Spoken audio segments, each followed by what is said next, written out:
Pak Jokowi kan menurut Eyang itu pilihan leluhur nggih. Kemudian berarti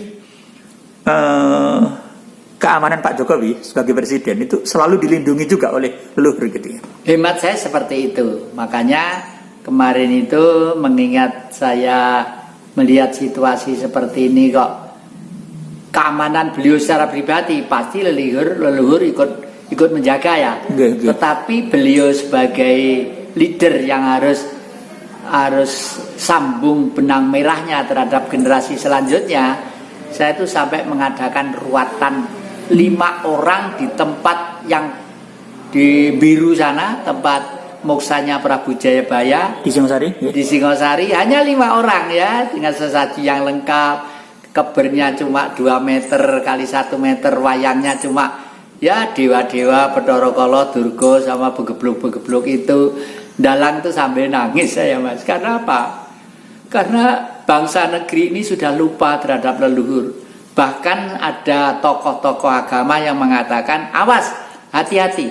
Sekarang ini Islam akan digempur lewat budaya-budaya yang mengatasnamakan kearifan lokal ya.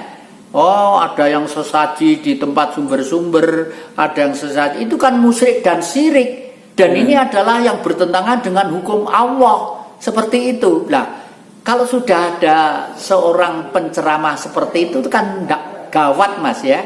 Gawat. Itu artinya riskan banget lah. Ini kalau tidak dihadapi negara oleh dengan tegas, nanti waduh enggak bisa membayangkan saya ya. Alhamdulillah. Nggih. Lagi. Ruatan di Singosari itu apa terkait dengan keamanan Pak Jokowi? Saya berharap itu berkait dengan keamanan dan ternyata leluhur itu gayung bersambut ya.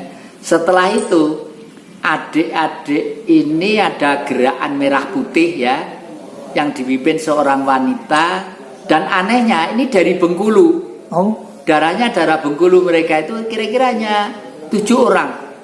Membuat bendera merah putih gede-gede dan dipasang di tempat-tempat leluhur.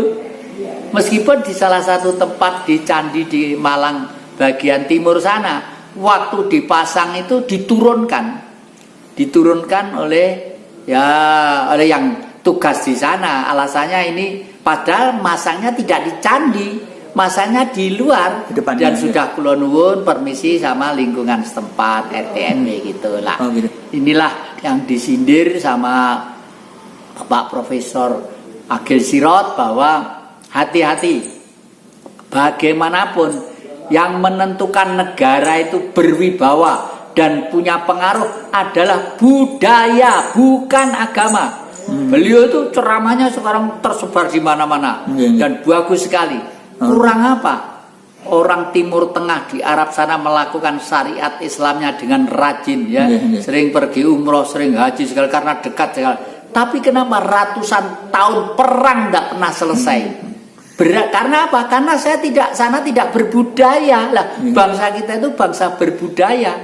Oleh karena itu berbudaya ini yang front terdepannya adalah seni ya. Ada yang berbentuk kidung, ada yang berbentuk syair, ada yang bentuk gamelan, ada yang bentuk pagelaran. Ini dipelihara dengan baik karena itulah sistem fatwa yang dilakukan oleh yang Wali Songo itu ya, yang terakhir Sunan Kalijogo, sehingga berhasillah di Indonesia itu mayoritas orang Islam. Tapi orang Islam jangan cepet sombong ya. Justru harus menjadi pelopor persatuan dan kesatuan. Itu bagus sekali. Berarti Pak Said Agil Sirot, Ketua PBNU sangat menghormati budaya. Sangat menghormati budaya. Dan itu bagus. Bagus sekali. Nah, kembali ke terkait ruatan tadi untuk keamanan Pak Jokowi tadi gimana? Ya, karena saya juga termasuk pendorong beliau tampil ke depan. Saya sebagai manusia, sebagai warga negara juga punya proaktif ya secara tidak langsung. Entah bagaimana caranya saya harus mampu ikut menjaga menjaga.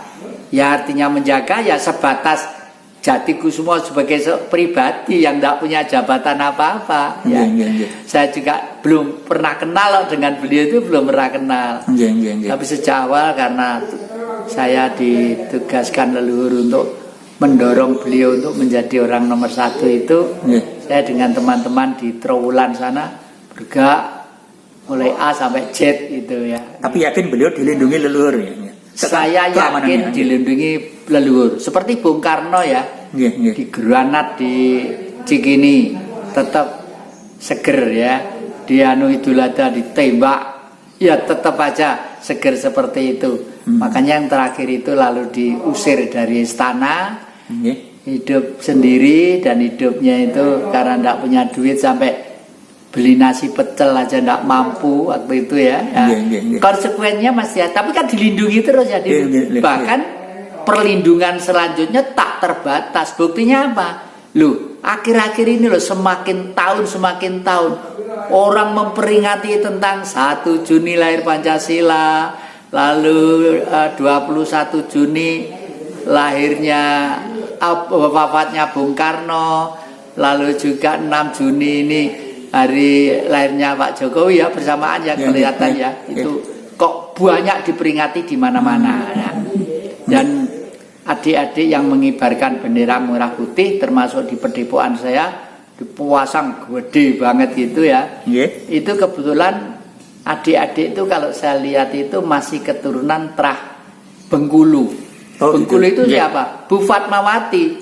Yang menjahit bendera merah putih itu kan Bu Fatmawati waktu itu. Iya. Kemudian yang terkait dengan pilihan leluhur tadi, sehingga Pak Jokowi kan menjadi presiden yang cukup berani. Cukup berani. Ini kira-kira keberanian beliau itu karena apa ya?